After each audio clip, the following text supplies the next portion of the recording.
एक हरे भरे जंगल में जहां सूरज की रोशनी पेड़ों से छनकर आती थी, चार दोस्त रहते थे। एक समझदार हाथी था जिसका नाम गजराज हाथी था। एक फुर्तीली बंदरिया थी, चिंपी बंदरिया, जो बहुत चंचल थी। एक शांत खरगोश था, बन्नी खरगोश, जो हमेशा चुप रहता था। और एक छोटी सी चींटी थी, नन्ही चींटी, जो कभी हार नहीं मानती थी। जंगल में एक अफवाह फैली हुई थी कि पास की पहाड़ी पर एक भयानक राक्षस रहता है। सभी जानवर उस पहाड़ी से डरते थे और कभी उसके पास नहीं जाते थे।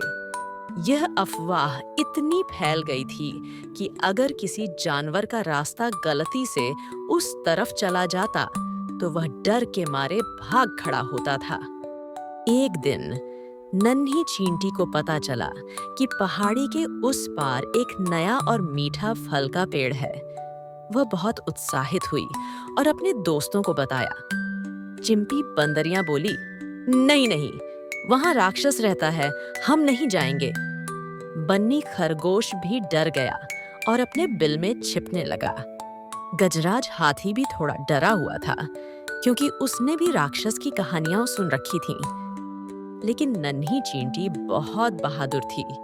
उसने कहा, हमें बिना देखे ही डरना नहीं चाहिए।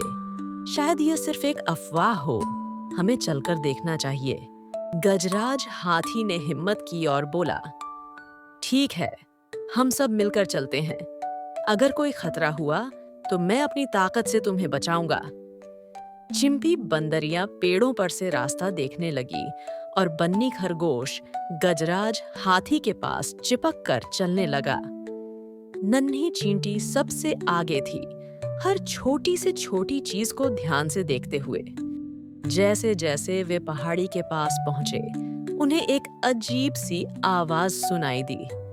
चिंपी बंदरियां चिल्लाई, देखो, राक्षस! सभी जानवर डर गए, लेकिन नन्ही चींटी ने ध्यान से सुना।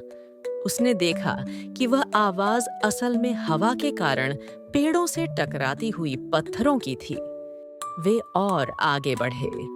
उन्हें एक बहुत बड़ा, अजीबोगरीब सा पत्थर दिखा, जिसकी छाया एक राक्षस जैसी लग रही थी। चिंपी बंदरियां फिर डर गई, पर नन्ही चींटी पत्थर के पास गई।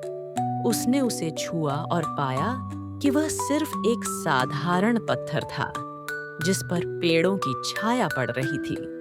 अंत में वे पहाड़ी के उस पार पहुंचे। वहां कोई राक्षस नहीं था, बल्कि मीठे फलों का एक खूबसूरत बगीचा था। सभी दोस्त बहुत खुश हुए और उन्होंने जी भर कर फल खाए। उन्हें अपनी हिम्मत और नन्ही चींटी की समझदारी पर गर्व हुआ। उन्होंने समझा कि कई बार हमारा सबसे बड़ा डर सिर्फ हमारे मन में होता है।